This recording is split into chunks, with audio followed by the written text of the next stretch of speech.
I'm trying to figure out what show y'all been watching for the past 10 years. I don't understand why the girls are so mad.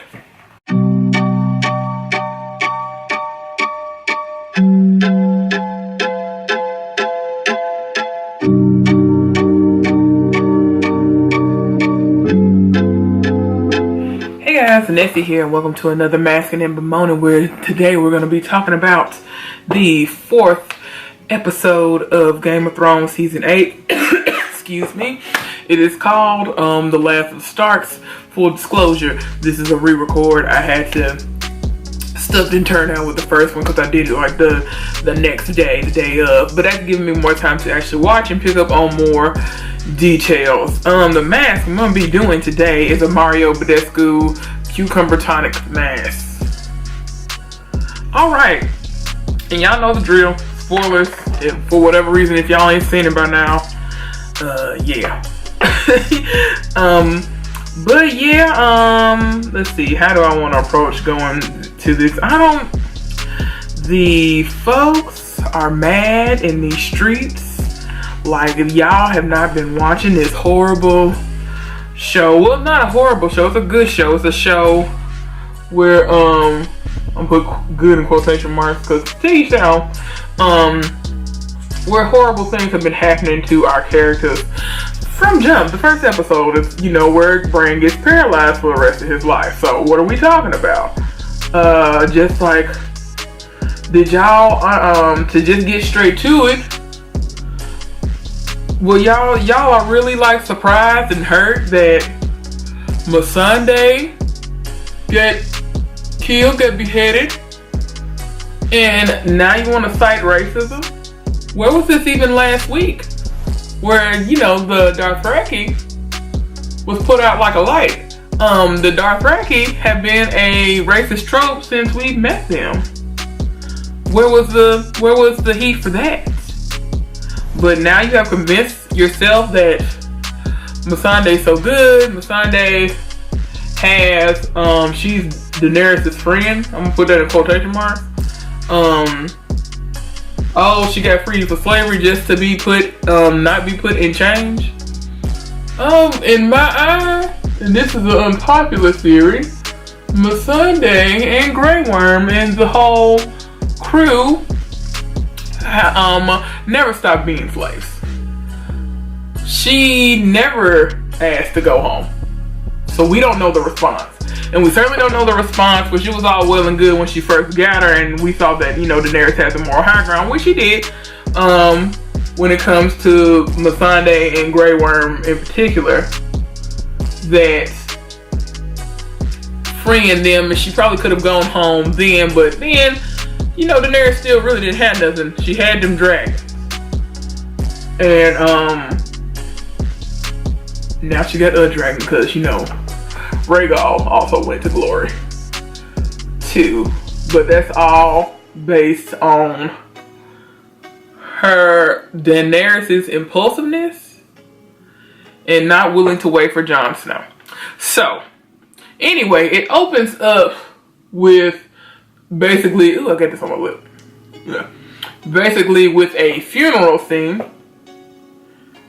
And we see the fallen, or the people that we know have fallen. You got Jorah, you got Little Lady Mormont, you got Dolorous Ed, you got Theon.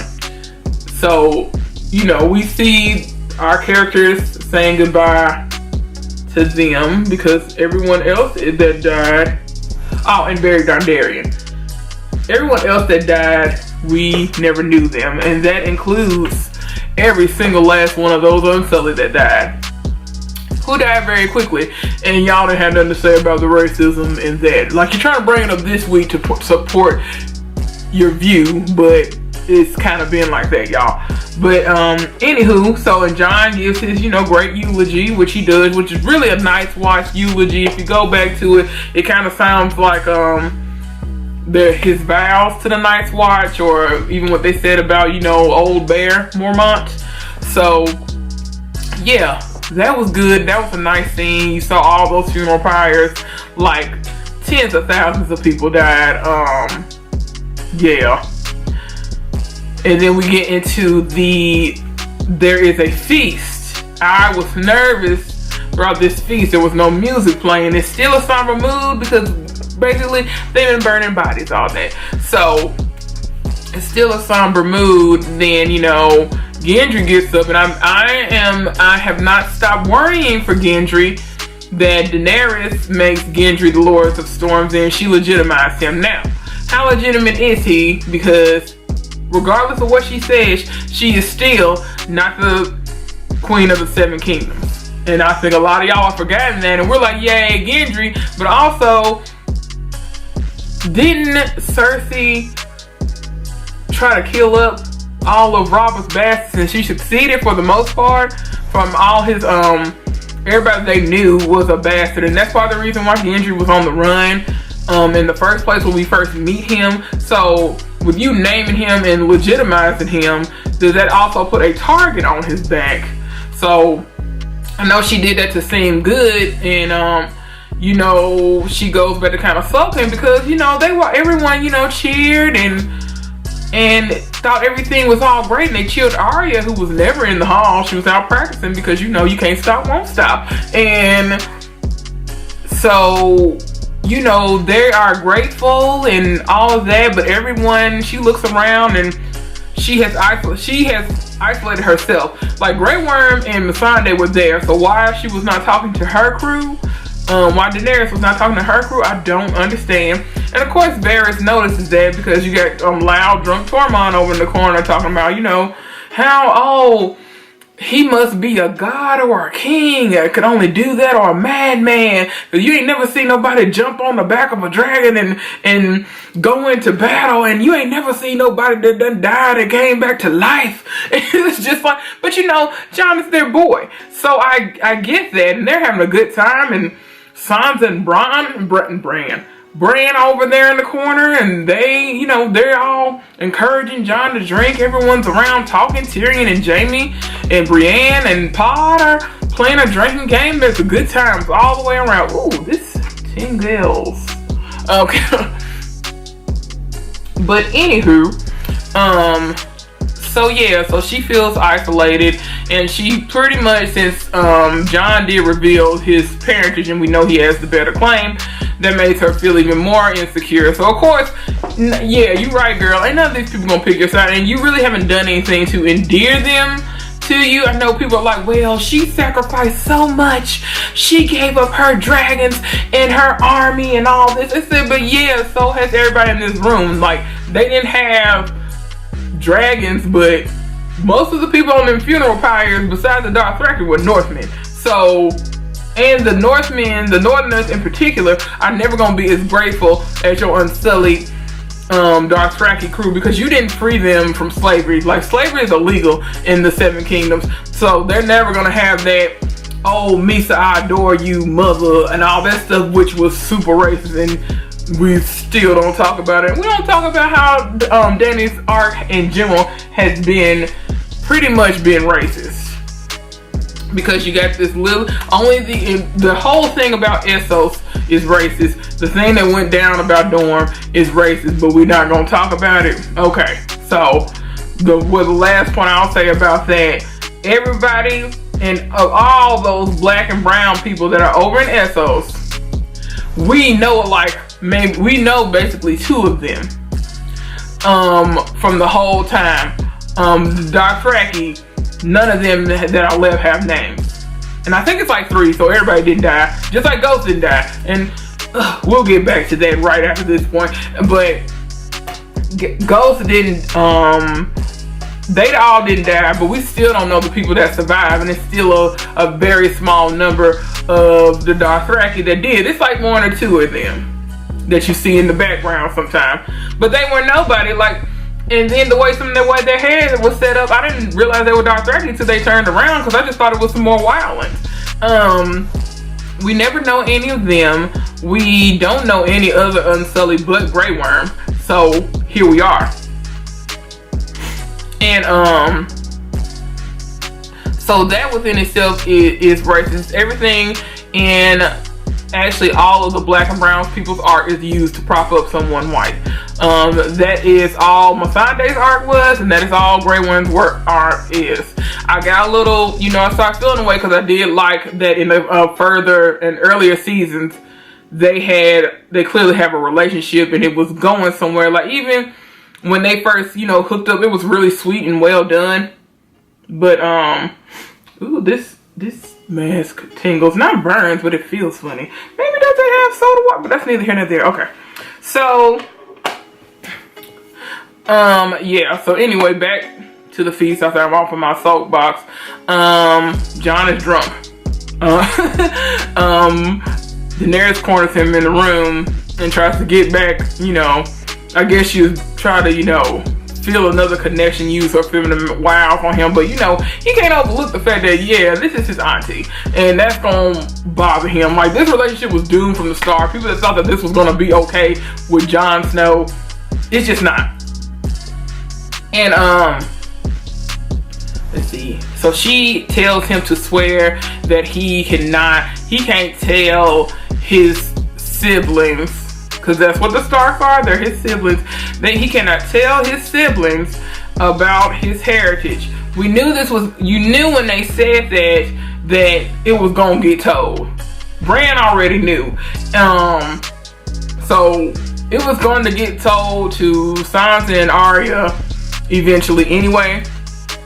This information, I saw a lot of people raising Cain about, well, Sansa told Tyrion. I have also seen another theory that Tyrion actually was told already by Bran. So he was not surprised. Him and Varys were kind of talking about like they had been new, besides the fact that Sansa had said something, and she needed to say something because she needs to protect.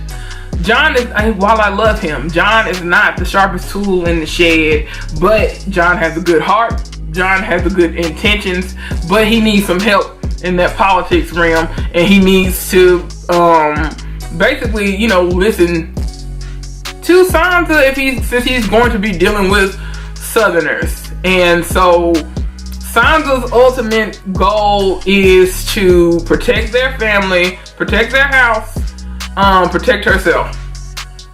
That's it. And really, that's what everybody's goal is. Everyone that still has one, and if they care about it. And I don't know why y'all are mad about that. The fact that y'all were mad that she told Tyrion, because Tyrion could have hushed. That's the other flip side to it. But it was gonna get out, because also remember that Samwell knows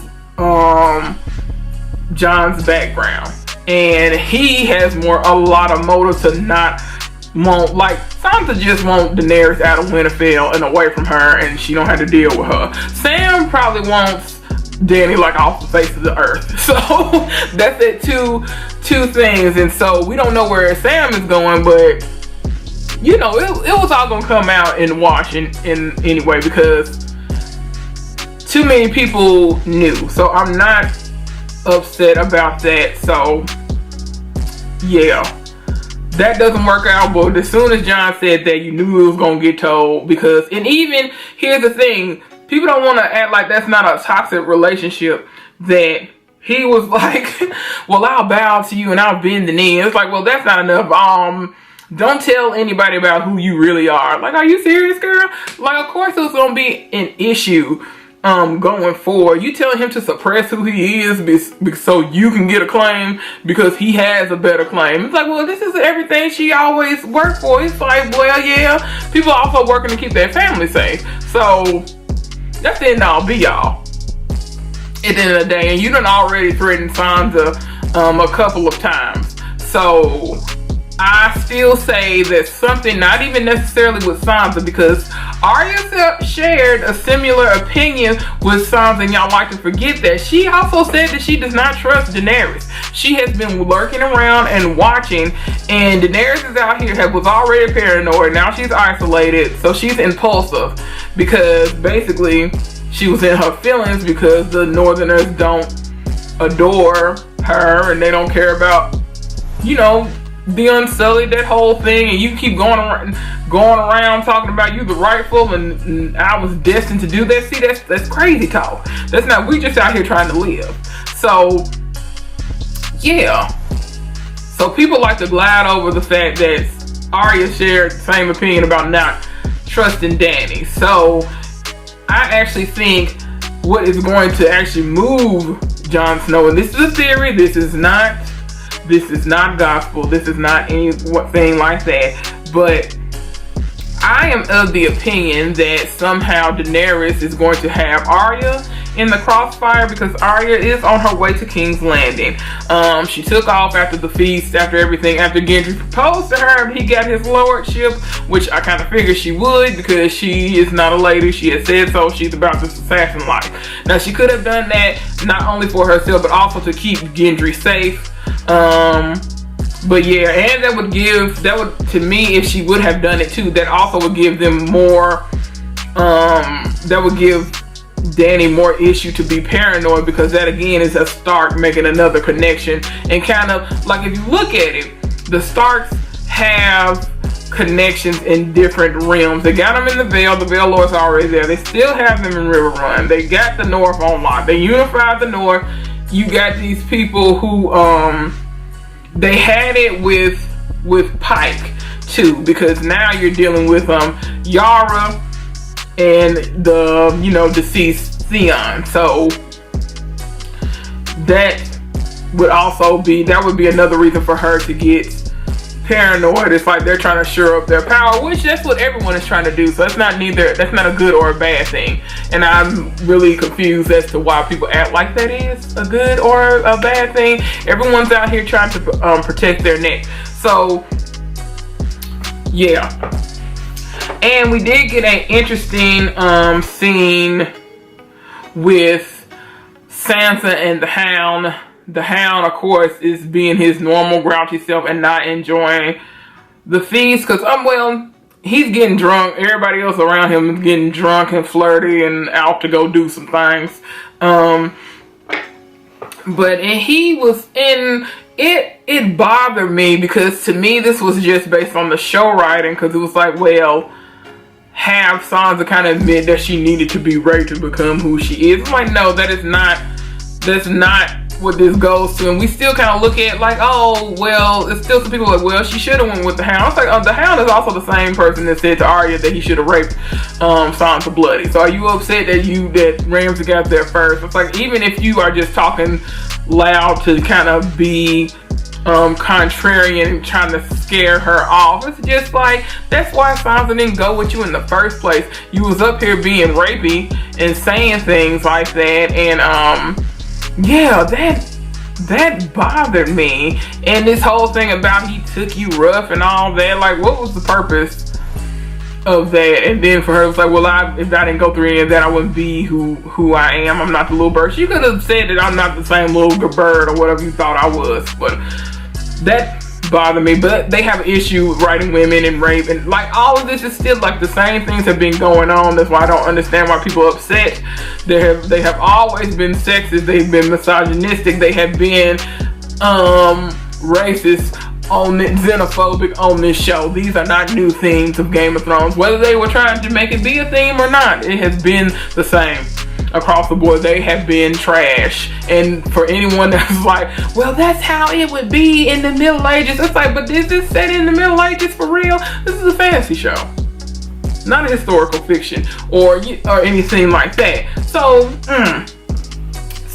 anyway, moving on past that, they have of course their meeting about what they're gonna do now that they have defeated the Night King. I say that in quotation marks because I'm not sure that young Night King is all the way gone. I am of the opinion that perhaps maybe there always has to be a Night King. I don't know if they will have time to follow up on that. Bran has still been acting weird. Bran still says he's been living in the past. So I do wonder if, that he has the mark of the Night King. So do we know if that went away with the Night King's death? Or is he going to become the Night King? Or is, somebody going to become the Night King? It doesn't necessarily have to be Bran, because there always has to be a Night King. Like, this is not their first long night. And I also want to put into everyone's talking about how much those dragons helped. The first time they dealt with the Long Night and the Night King, they did not have dragons. The dragons really didn't help. You know what the dragons did? They got killed and bruised. That's what happened when they was dealing with the Night King. Because it just was what it was. And I think the issue was that they forgot about the Night King, and that the Northerners forgot about all that lore. And they were, you know, when we first meet Ned, he wasn't in that whole mindset of all the stuff they say is going on up north that he would have, you know, heard as a child. Anyway, he didn't believe it, but you know, how do you explain these dire wolves coming out of nowhere? So there's that. So, anywho, and speaking of dire wolves, I'm just jumping all over the place. When John leaves, he basically like gives Ghost away to Tormund. He didn't pet Ghost. He didn't, you know, go rub his belly, tell him he's a good boy. And that pissed me off. And Ghost looks so bad. Ghost got half his ear missing. He got scars. His paw is hurt. And that burned my biscuits. That hurt me more than Rhaegar getting shot out of the sky. But full disclosure, I don't care about the dragons like that. But I cared about them dire wolves. I don't know, maybe because they're closer to the dogs and they have, the Starks were supposed to, at least in the book, they have like a spiritual connection to their dire wolves. Like their dire wolves are part of their soul, and the fact that they can warg into the dire wolves and stuff, that's even closer to the connection. But yeah, he just left him. He ain't even leaving with Sam when low-key Ghost is halfway Sam's pet too, because he had been left with Sam several times. Sam had been taking care and feeding Ghost. He didn't leave him with his siblings. You know, he didn't just leave Ghost to hang there. That bothered me. But anywho, back to this meeting. They are talking about how they're gonna do, and basically the plan is that they're gonna attack King's Landing in a fortnight to try to get Cersei up out of there. Tyrion is just like, okay, we needed to get rid of Cersei. We all agree on this, but let's try to do this without destroying King's Landing. And the number of you guys who are now for genocide is disturbing. It was just like, well, she need to burn up everybody because Cersei don't care. I was like, here's the thing, y'all ain't know that Cersei ain't never care. I think Cersei stopped caring when her kids got all killed up and when y'all made her do that walk of shame. Cersei don't care. Cersei done already burnt up the Scepter of Baelor, which was mirrored what Dany did in Vast Dothrak, which is like their sacred holy place too, and we like to glide over that as well. So I was like, so everybody was like, oh, Daenerys, y'all, this is bad writing because Daenerys is becoming the Mad Queen. I was like, Daenerys has kind of been acting this way, but everyone is falling into the POV trap. Everyone. And it's important that George R. R. Martin said this. He just was saying this in general. And as far as storytellers go, and we tend to forget it, is that everyone is a hero in their own story. Which, when you say that and you apply that to everything, I get it. And that can explain the way people are moving. Everyone has their own ambitions. Everyone has their own family. Everyone has their own interests. So it's not, and people want to bring up people being selfish and stuff like that. Well, you should be, because that's even, you know, the GOAT Cersei told us in first season, when you play the Game of Thrones, you win or you die. And that's in it, but did she lie? And everyone who is not us is an enemy.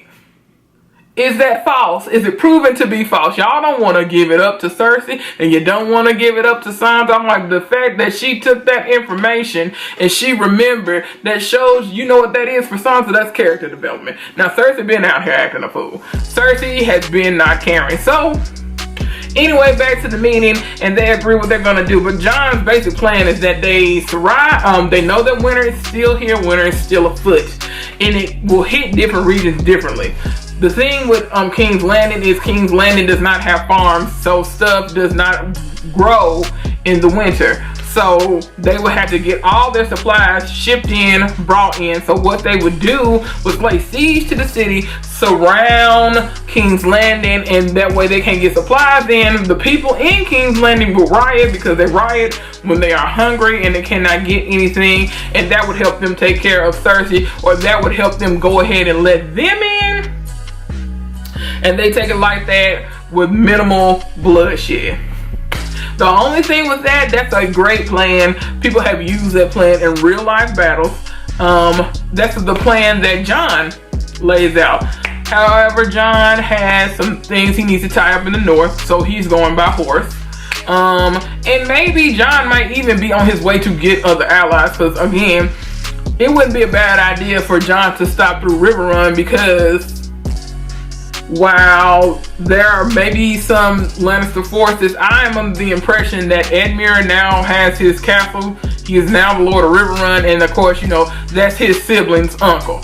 So they have that interest because they had that tie-in, because you know what, the Lannisters killed up his sister and his beloved sister that people like to slide past and forget about, Cat. But like, Edmure really, Catelyn was kind of the only mother he knew, even though he knows that this is his older sister, because they are it's a great age. It's over 10 years that she's older than him, so I'm not sure if he remembers his mother. So he can go do that. He can go pick up other people, because they're at a point in the meeting they are naming new areas that one either don't have anybody or they have brand new people, so they don't have allegiance to anybody.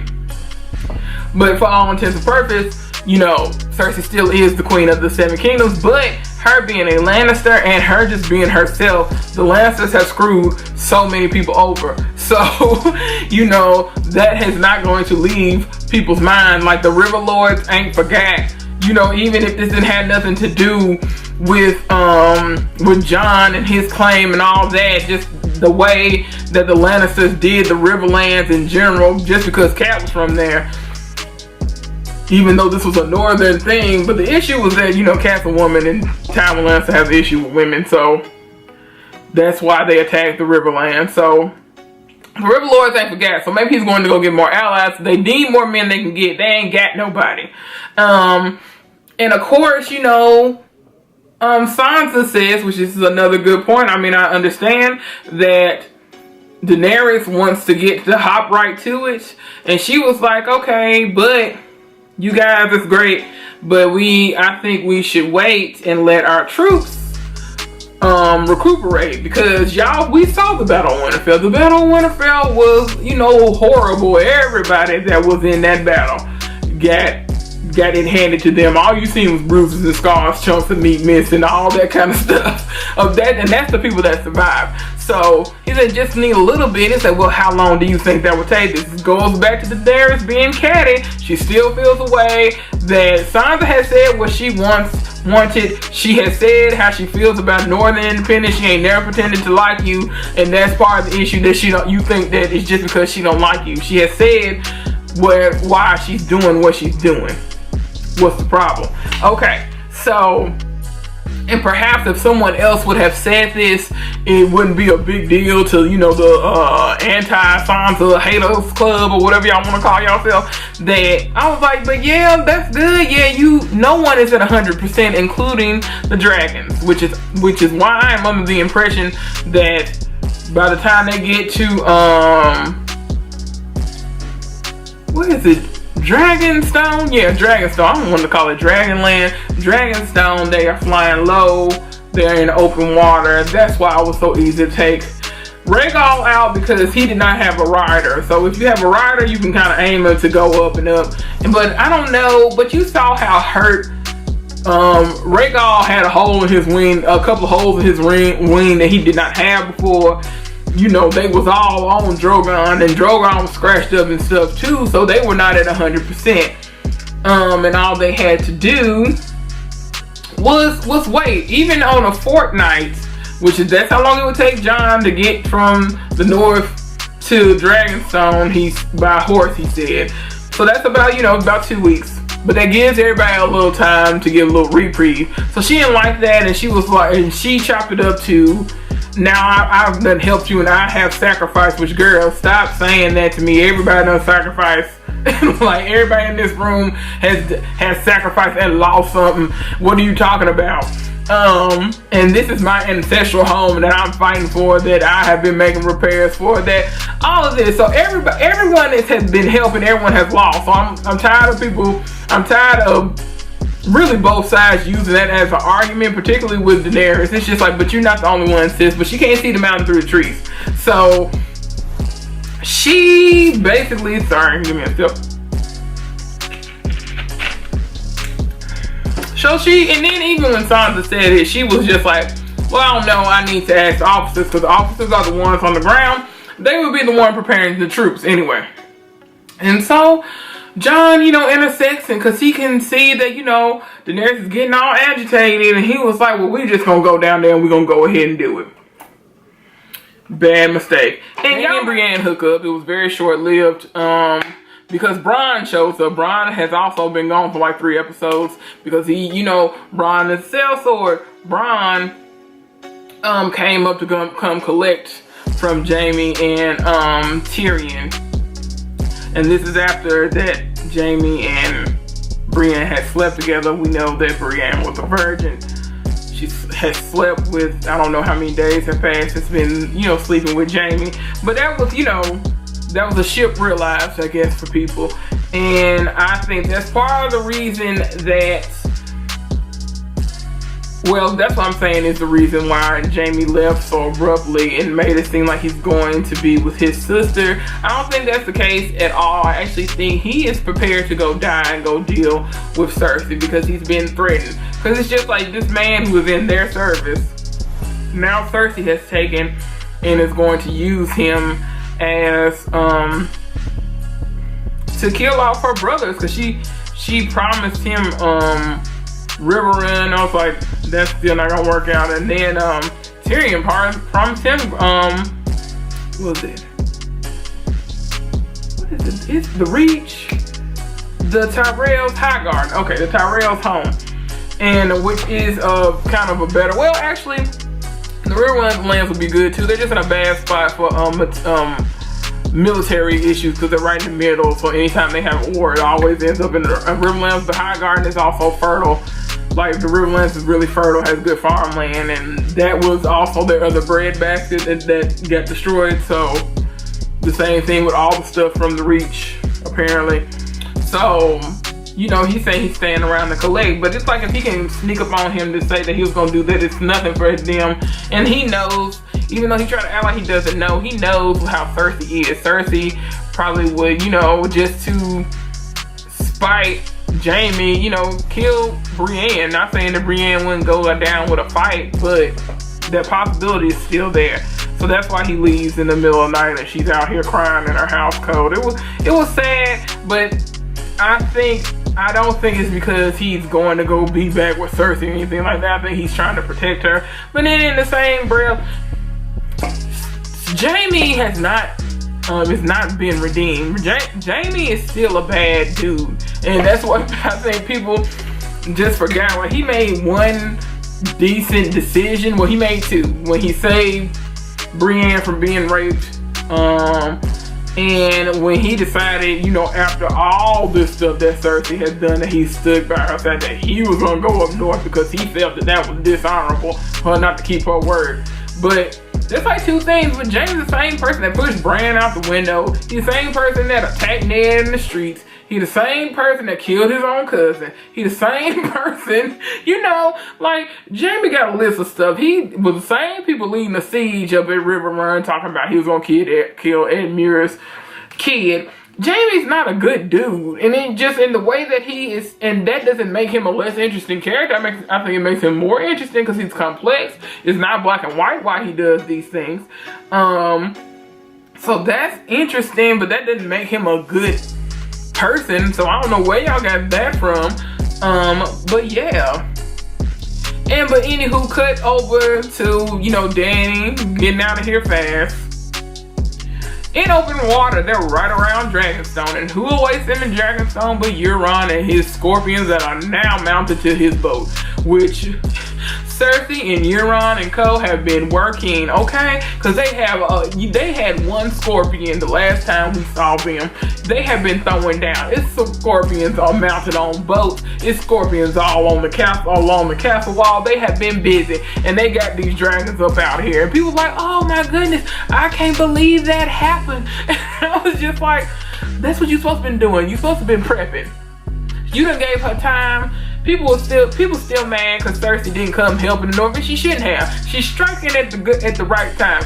That's like, y'all have made Cersei out to be not even a genius. She has been an efficient tactician this last couple of seasons. Just count on what y'all doing. So yeah, y'all go up there and that done killed off your army, which you probably would have had more people if you just would have waited on Jon Snow. This is what everyone was telling you, girl. The Varys said, I will look you in the eye and tell you if you're making a mistake to go ahead and strike. This is a mistake, but you weren't trying to hear it. Okay, so that hubris is going to get you, Daenerys, and that's exactly what it is. You're out in the open water, and you know, Euron is annoying, but Euron, you know, he's a pirate. Like, he's a pirate slash conqueror, and he's using that Armada to do what it does. He towed them ships up, so you already had a deal, and he is a good shot. Like, he shot Rhaegal out the sky with 3 arrows. And y'all making this, I know y'all sad about the dragons, but he is not coming back. He dead. Ain't no Night King to resurrect him. The Red Priest and all that stuff are not over here no more, so ain't no resurrection. He gone. So yeah, that. And then in the course of all of this, Missandei gets captured. And when Missandei got captured, y'all should have knew she wasn't gonna live. I was surprised Missandei was living after the second, after last week's episode. I thought she was gonna die in the crypt. As soon as her and Grey Worm started planning their future and retiring to the beach, y'all should have knew it was a wrap. That's why I'm like, what show have y'all been watching? And now you want to get offended because now yet another black person has been used as a prop for the main white character. There are no main characters of color. That should be your top thing that you should know. Grey Worm and Missandei are secondary characters. They might be thirdary characters because they don't have that much, they really ain't had that much to do this season. Well, we know this will probably prompt Grey Worm to act more, but he was gonna do that anyway. You was in the army. You are leading the forces, and all this could have been, you're mad at Cersei, but Cersei did what Cersei needed to do. Cersei is always gonna protect Cersei. Cersei don't care about King's Landing.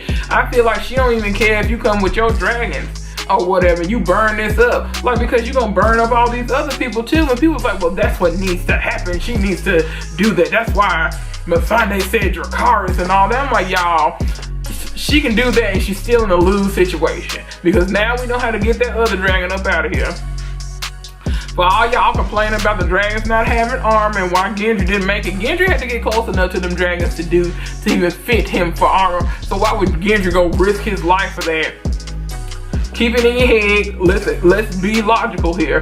Cersei is moving the way Cersei has been moving. Cersei don't care. She got wildfire still. I think if she would blow up King's Landing before she let anyone else take her spot, because she don't care about them people, and she certainly don't care after they did that walk of shame, which was, you know, regardless of how you feel about her, that jump was terrible. And you had her walking through the street. She ain't never been the same after that, and her babies had already been killed for the most part. So yeah, well, no, a little bit after that, but all her babies are basically dead. I don't think she don't care nothing about her being pregnant. I don't think she even expects to live to do all of this. So she just kind of doing whatever. And a lot of people be forgetting that this is Tywin Lannister's child. She is the oldest one. So she is kind of moving the way Tywin would in this very much all or nothing fashion. And it is making her a delicious character for this show. All these people moving, and like, that's the thing with Jon, and why Sansa should have told, we'll circle back to it, because he's still moving and acting like he wants to act honorably, but you're working with people who are not honorable. Y'all gonna have to get your hands dirty, Jon. And he's done it before. I know he didn't want to. This is not about wanting to. This is not about being good or bad. This is about survival. And we know you don't want to be king, but you can stop saying it, because boo, it's you. People that don't understand, I will say it again. This story is about the Starks. I'm not sure if this is actually about the fall of House Targaryen, and that might be why we're getting all those extra books about the Targaryens instead of George, you know, finishing the rest of Game of Thrones or A Song of Ice and Fire, but he's been focusing on you know, the Targaryens and their history. So does this actually mean that this is about the end of House Targaryen and the rise of House Stark? Because House Stark has been around for 8,000 years. They are back in a position where they have some sort of power. It is not a bad idea to want to get a person from your house. That's what John is, despite, you know, his real origin story, that he, you know, he's a Stark. He was raised by Stark. The only reason he's worth anything is because he was raised by, you know, Ned Stark. And that is the gist of the story. Of course, you need to be working for the best outcome for your family. And I don't understand why y'all are mad about it. Cersei's doing what she had to do. Cersei may not live, but Cersei may live. And y'all won't like the ending. Everybody's like, oh, this show is so horrible. I'm like, this episode was one of the most cohesive episodes. Y'all just have not been paying attention to the story as a whole. Do not fall into the point of view trap. This is not about one person. This is about overall. And if you didn't fall into the point of view trap, which I'm not gonna lie, I have too, that you would have been seeing that Daenerys has been behaving this way for quite some time. We just now have she's just now with characters that we also care about, because, you know, all y'all acting like y'all was in a funk about, oh, you know, they doing this to the black and brown. She sure didn't care when she was over in Essos and what was happening to those people in Essos, who were all, for the most part, were all black and brown people. And she was, you know, crappy to them. She's not a good ruler. She is a conqueror, and everything she's gotten, and the reason why I think a lot of y'all so pressed about them dragons is because of them dragons. She is a terrible administrator. And not saying that she don't even have any ideas of her own, because it bothers me that she doesn't, administration wise, have ideas of her own. But you do need to listen to Varys. You do need to listen to Tyrion. They're not giving terrible advice. And these are also people that understand how this society works. You ain't dealing with a bunch of people that's going to be so grateful you came over here that you freeze them, you're not freeing them. Like, most people don't deal with, most of the small folks and people do not deal with the liege lords, the kings and queens on a day-to-day basis. They just out here trying to live. And some of you have no policy set up for them the way you didn't have no policy set up for people in Marines and all that over there. That's for all the Marinese people that were slaves, they right back slaves. So maybe y'all are wishing on a star that maybe Dario Naharis will come back and kind of save her and help her so they'll have more people. We still ain't accounting for the Golden Company. So, you know, it may sound terrible, but when it comes between the two of them, it may be Cersei may take the cake. And that would be interesting. The fact that Daenerys is finally seen as a villain or villainess, but I wouldn't even say villain, I would say antagonist. The way Cersei, I don't think she's a villain, she's an antagonist, because Cersei has been looking out for Cersei, as she should do. That has made Daenerys more interesting. And that's all I got to say on that. This has been way too long. Please thumbs up, like, subscribe, comment, all that. And what do y'all think? These next two last episodes are going to be a lot. I feel that they're all going to be movie length. So that's what we're dealing with. All right, I have talked too much. I'm going to take this mask off my face, and y'all have a good, blessed day. Bye.